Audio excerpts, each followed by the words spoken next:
Hi అండి. అందరికీ నమస్కారం. వెల్కమ్ బ్యాక్ టు గుడివాడ వంటలు. రోజు వీడియో వచ్చేసి మా ఇంటి దగ్గర బండి మీద చేసే అల్లం చట్నీ. ఇడ్లీ, దోశ, గారెలు, పెసరట్టు ఏ టిఫిన్లోకైనా అదిరిపోయే రుచితో అల్లం చట్నీ. ముందుగా స్టవ్ ఆన్ చేసుకొని స్టవ్ మీద ఒక కడాయి పెట్టుకొని 1 టేబుల్ స్పూన్ దాకా ఆయిల్ వేడయ్యాక 1/2 టీ స్పూన్ దాకా మెంతులు, 1 టీ స్పూన్ దాకా జీలకర్ర, 1 టేబుల్ స్పూన్ దాకా ధనియాలను వేసి కాస్త దోరగా వేగనివ్వండి. ఈ సైజు అల్లం ముక్కను తీసుకొని దీని మీద ఉన్న తోలును తీసేసుకోండి. తోలును తీసి శుభ్రంగా కడిగి చిన్న ముక్కలుగా కట్ చేసుకొని ఈ ధనియాలు, జీలకర్ర, మెంతుల్లో వేసేయండి.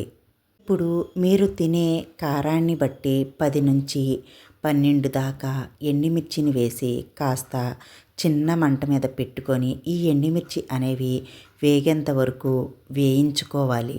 ఇలా నేను ఎండుమిర్చితో చేస్తున్నానండి. ఒకవేళ మీకు ఎండుమిర్చి వద్దు అనుకుంటే ఈ ఎండుమిర్చి ప్లేస్లో పచ్చిమిర్చిని తీసుకోండి.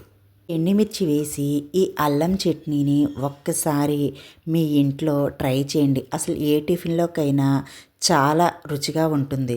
కాస్త వేగిన తర్వాత పెద్ద సైజు 2 టమాటాలని తీసుకొని ఇలా చిన్న ముక్కలుగా కట్ చేసి వేసుకోండి. టమాటాలను కూడా వేసి అంతా ఒక్కసారి బాగా కలిపేసుకొని మూతను పెట్టేసి ఈ టమాటా ముక్కలు అనేవి మెత్తగా సాఫ్ట్గా ఉడికేంత వరకు ఉడికించుకోవాలి. కాస్త మా ఛానల్కి మీ సపోర్ట్ ఇవ్వండి ఫ్రెండ్స్. మీరు ఇచ్చే ఒక్క లైక్ ద్వారా నా వీడియో అనేది చాలామందికి రీచ్ అవుద్ది. కాస్త కొత్తగా చూసేవారైతే మా ఛానల్ని సబ్స్క్రైబ్ చేసుకోండి. పిల్లలకైతే ఈ అల్లం చట్నీ రెసిపీ అనేది చాలా బాగా నచ్చుతుంది ఫ్రెండ్స్. మా ఇంటి దగ్గర ఆంటీ గారి దగ్గర నేర్చుకున్న రెసిపీ ఇది. ఆవిడ టిఫిన్ బండి నడుపుతారు. ఆవిడని అడిగి మరి ఈ రెసిపీని చూపిస్తున్నాను మీకు. ఈ అల్లం చట్నీకి మంచి రెస్పాన్స్ వస్తే మాత్రం ఆ ఆంటీ దగ్గర ఆ పల్లీ చట్నీ కూడా ఎలా చేస్తారో అడిగి మరి ఆ రెసిపీని కూడా చూపిస్తాను.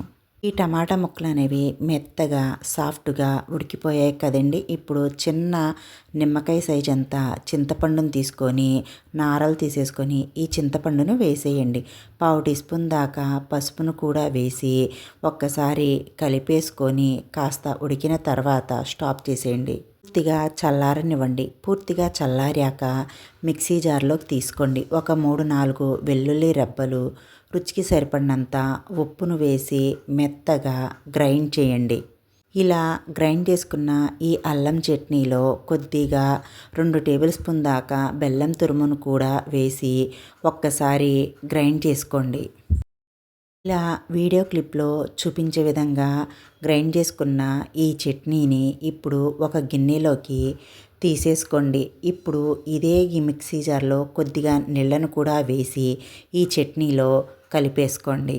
మన అల్లం చట్నీ అనేది రెడీ అయిపోయింది కదా ఫ్రెండ్స్. ఇప్పుడు మనం ఈ చట్నీకి కావాల్సిన తాలింపుని పెట్టుకుందాం. చట్నీ అనేది కాస్త పలచగానే ఉండాలండి. కొద్దిగా నీళ్ళని ఎక్కువగా కలుపుకోండి. ఇప్పుడు ముందుగా స్టవ్ ఆన్ చేసుకొని స్టవ్ మీద కడాయి పెట్టుకొని 1 టేబుల్ స్పూన్ దాకా ఆయిల్ వేడయ్యాక తాలింపు దినుసులు ఆవాలు, జీలకర్ర, పచ్చిశనగపప్పు, మినప్పప్పు, ఎండుమిర్చిని వేసి కాస్త దోరగా వేగనివ్వండి.